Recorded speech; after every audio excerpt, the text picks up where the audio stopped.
और कितने नरसंहार। जी हां, यूक्रेन और रूस के बीच जारी जंग को देखकर यह सवाल अब दुनिया के सामने खड़ा है, क्योंकि अभी तक तबाही की तस्वीरें सामने आ रही थीं, लेकिन अब यह जंग नरसंहार तक पहुंच चुकी है, जिसमें इंसानों को टारगेट करके लगातार मारा जा रहा है। बच्चे मारे जा रहे हैं, महिलाओं का कत्लेआम किया जा रहा है। एक के बाद एक शहर की यह दर्दनाक कहानी दुनिया के सामने है। आपको दिखाएंगे एक और शहर की दिल दहला देने वाली तस्वीरें, लेकिन पहले बात इस वक्त की बड़ी खबर की कर लेते हैं। इस वक्त की बड़ी खबर यह सामने आ रही है, रेलवे स्टेशन हमले को लेकर रूस का बड़ा आरोप है। यूक्रेन ने जानबूझकर अपने ही स्टेशन को निशाना बनाया। रूस की ओर से यूक्रेन के आरोपों पर यह जवाब दिया गया है। आपको बता दें, यूक्रेन की ओर से क्रामाटोर्स्क रेलवे स्टेशन पर बड़े हमले को लेकर रूसी सेना पर निशाना साधा गया था। इस हमले में 30 लोगों की मौत हो गई, 100 से ज्यादा घायल हो गए। अब इस पर पुतिन के देश की ओर से पलटवार किया गया है कि यूक्रेन ने ही इस तरह के हमले करवाए हैं और रूस पर मनगढ़ंत आरोप लगाए जा रहे हैं। दोनों ही तरफ से लगातार कोशिशें की जा रही है एक दूसरे पर दबाव बनाने की, और एक दूसरे के खिलाफ इस तरह के आरोप भी लगातार लगाए जा रहे हैं। लेकिन इन सब के बीच यूक्रेन धमाकों से दहल रहा है, शहर कब्रिस्तान हो चुका है। वहीं एक दूसरे पर आरोप प्रत्यारोप का खेल भी जारी है। अलग अलग शहरों से हम आपको तबाही की तस्वीरें दिखा रहे हैं। यूक्रेन का एक और शहर मिकोलाइव पूरी तरह से बर्बाद हो चुका है। देखिए हमारी संवाददाता मौसमी सिंह की यह रिपोर्ट।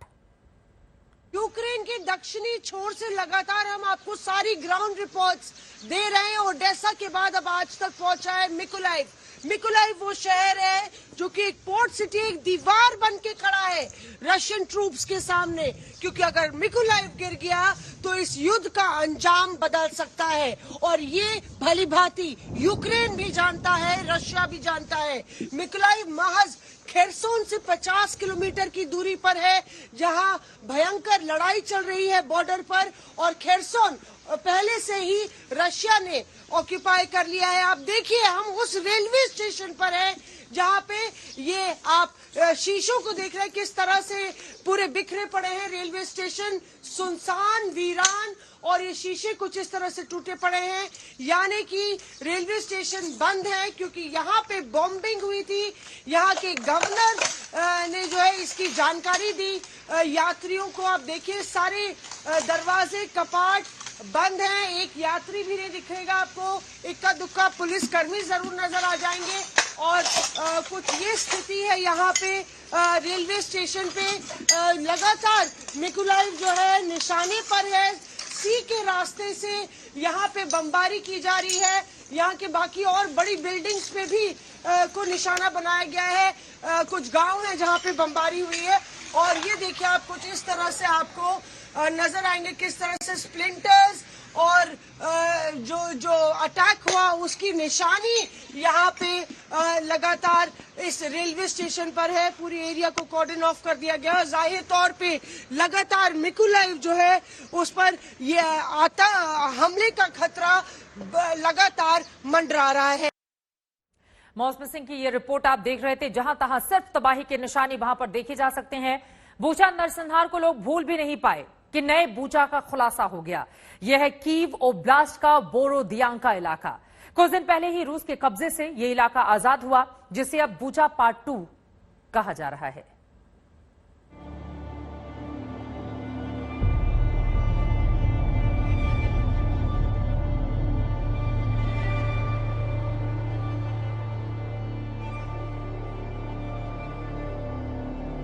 तस्वीरें ऐसी कि देखकर दिल रो पड़े।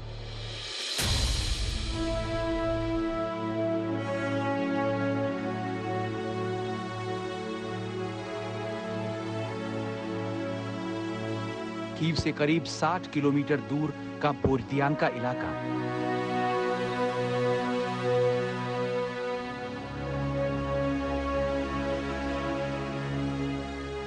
गगनचुंबी इमारतें खंडहर बन चुकी हैं। ईंट और सीमेंट मलबे में तब्दील हो चुका है।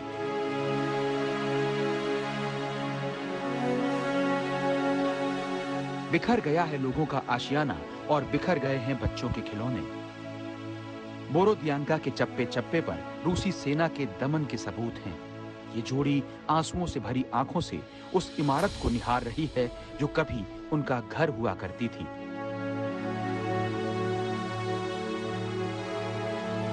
रूसी फौज के शहर खाली करने के बाद यूक्रेनी प्रशासन, आपात सेवा, मेडिकल सर्विस और वॉर क्राइम की जांच से जुड़े लोग बोरोदियांका पहुंचे हैं। कोशिश हो रही है, बर्बादी का जायजा लिया जा रहा है, साथ ही हो रही है मलबे से जिंदगी को तलाशने की भी कोशिश।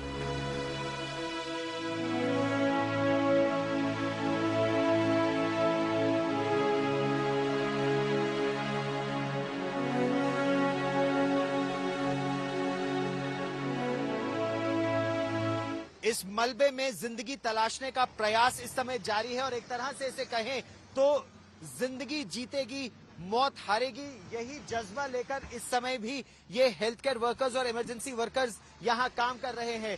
खबर इनको ये मिली है कि इस बिल्डिंग के मलबे से कुछ आवाजें सुनाई दी गई हैं और इसीलिए बाकी हर जगह काम छोड़कर जितने भी कर्मी हैं वो यहाँ पर भागकर आए हैं और लोगों को बचाने का प्रयास कर रहे हैं। देखिए, कह रहे हैं इस जगह पर जो इस वाले मेरे पीछे जो है इसमें 13 से 15 लोगों के फंसे होने का अंदेशा है और वहां पर जो है उसमें ज्यादा लोग हैं, लेकिन बोल रहे थे जैसे कि वहां से कुछ आवाजें आ रही हैं तो डॉक्टर्स भी आ गए हैं रेस्क्यू करने के लिए, टीम भी, इसीलिए उस जगह को पहले क्लीन किया जा रहा है कि लोगों के किसी के बचने होने की उनको उम्मीद है।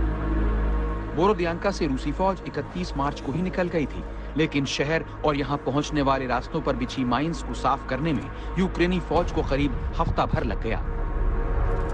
इस शहर पर कब्जे के बाद रूसी फौज ने यहां टेक्निकल हेडक्वार्टर बना लिया था। इस इलाके में रूस की सेना ने अपना टैक्टिकल हेडक्वार्टर्स बनाया था। पहले उनका प्रयास था कि होस्टुमल पर कब्जा करे, लेकिन जब होस्टुमल पर कब्जा उनका सफल नहीं हो पाया तो बर्दयांश को उन्होंने अपना टैक्टिकल हेडक्वार्टर्स बनाया था और इसी बिल्डिंग में रूस की सेना के काफी अधिकारी रहते भी थे, तैनात भी थे और यहीं से युद्ध को डायरेक्ट भी कर रहे थे, ऐसा यूक्रेन की सेना का दावा है। और इस सड़क पर हर जगह यह था कि अगर कोई दिखा तो उसे गोली मार दी जाएगी, इस तरह का नोटिस था। अब यूक्रेन की सेना के सिपाही हर गली में जाकर इस एरिया को क्लियर कर रहे हैं।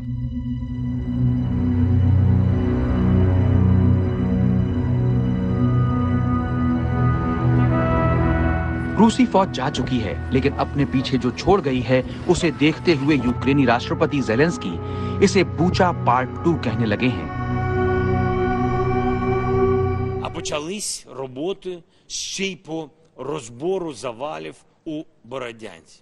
Там значно все страшніше, ще більше жертв російських окупантів. А що ж буде, коли світ дізнається всю правду про те, що російські військові наробили в Маріуполі? Там майже на кожній вулиці те, що світ побачив в Бучі та інших містечках Київської області після відходу російських військ. Така ж жорстокість, такі ж страшні злочини. बोरोदियांका से मलबे को साफ करने का काम शुरू हो गया है। यहाँ की स्थिति कहीं ज्यादा भयानक है।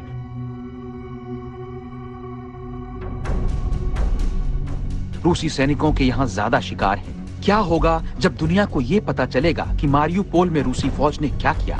रूसी सैनिकों के जाने के बाद बूचा और कीव क्षेत्र के चप्पे चप्पे में दुनिया ने जो देखा, वैसी ही दरिंदगी, वैसा ही भयानक अपराध।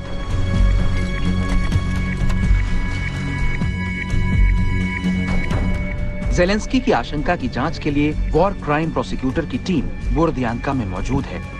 In Kyiv region, we find in Kyiv region Makariv, Borodyanka, Buchel, Hostomel, Irpin, we found 650 dead bodies. From them, it is 40 dead bodies, only kids.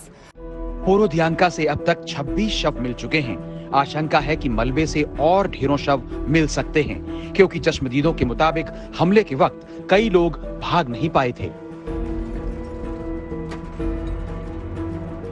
Там ми залишилися, брат, мама залишилася, брата дружина, брата теща, тесть і інші люди, які теж там були, які теж знаходилися в підвалі. Але були люди і зверху, і також були з дітьми. Ukraine में कितने बूचा, होस्टोमेल, बोरोदियांका। बूचा नरसंहार की खबरें अभी ताजा हैं। बूचा के बाद होस्टोमेल के गैराज से 11 शव बरामद होने की खबर आई थी। अब बोरोदियांका की भयानक तस्वीरें। आखिर यूक्रेन में कितने ऊंचा है? बोरोदियांका से गौरव सावंत के साथ आज तक ब्यूरो। अब यूक्रेन बदले की आग में झुलस रहा है। उसे रूस से बदला लेना है, रूस की सेना को अपने देश से बाहर करना है। ऐसे में यूक्रेन लगातार नाटो से हथियारों की डिमांड कर रहा है और नाटो देश भी रूस को हराने के लिए यूक्रेन की पूरी तरह से मदद कर रहे हैं।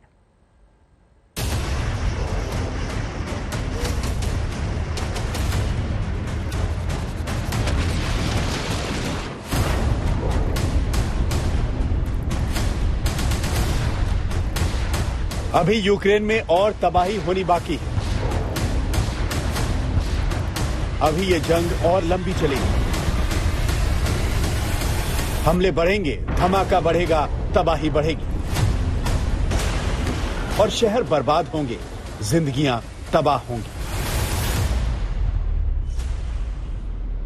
जिस जंग की शुरुआत रूस ने की थी, अब उस जंग को अंजाम तक पहुंचाने के लिए यूक्रेन ने कमर कस ली है। अब तबाही यूक्रेन के पलटवार की है, जिसे अपने मुल्क से रूस को बाहर निकालना है, अपने शहरों को रूस के कब्जे से आजाद करवाना है। अब यूक्रेन के इस बदले ने जंग को और खतरनाक बना दिया है।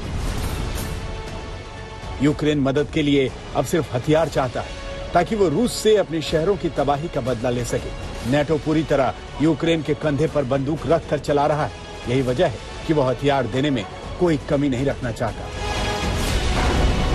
नाटो ने यूक्रेन को और हथियारों की आपूर्ति करने पर सहमति जताई। यूक्रेन ने नाटो से हथियार देने की मांग की थी। वहीं अमेरिका भी यूक्रेन को मिसाइल और ड्रोन हथियार देने जा रहा है। अब तक रूस को सबसे ज्यादा नुकसान अमेरिकी हथियार ही पहुंचा रहे हैं। अमेरिका ने यूक्रेन को जेवलिन मिसाइल और स्विच ब्लेड ड्रोन दिए हैं, जो रूस के ताकतवर टैंकों पर काल बनकर बरस रहे हैं और इस युद्ध में यूक्रेन को वापस ला रहे हैं। बूचा के पास ये रूस के टैंकों का एक तरह से कब्रगाह है।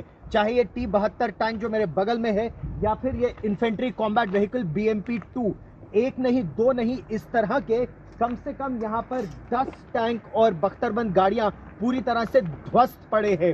आप ये देख सकते हैं कि ये टैंक पूरी तरह से किस तरह से इस पर वार किया गया है कि इसकी जो नाल है वो बिल्कुल अलग उछल कर आकर गिर गई है और हर तरफ आप देखेंगे तो केवल फर्स्ट टैंक और उनकी ये main gun T-72 tank 155 millimetre उसकी गन होती है और बहुत ही सक्षम टैंक माने जाते हैं। इन्हीं जंगलों में वो छिपे हुए थे अपने javelin anti tank guided missiles के साथ और इसके अलावा उनके पास अनमैन्ड कॉम्बैट एरियल व्हीकल्स भी थे।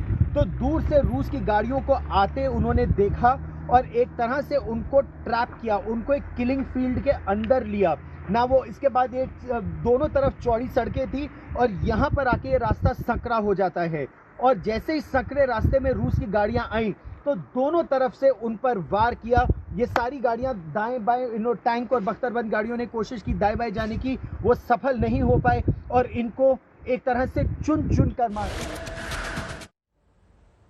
जंग अपने साथ सिर्फ बर्बादी लेकर आता है और वैसी ही तस्वीरें यूक्रेन के हर हिस्से से सामने आ रही हैं। इस खबर पर लगातार रहेगी आज तक की नजर।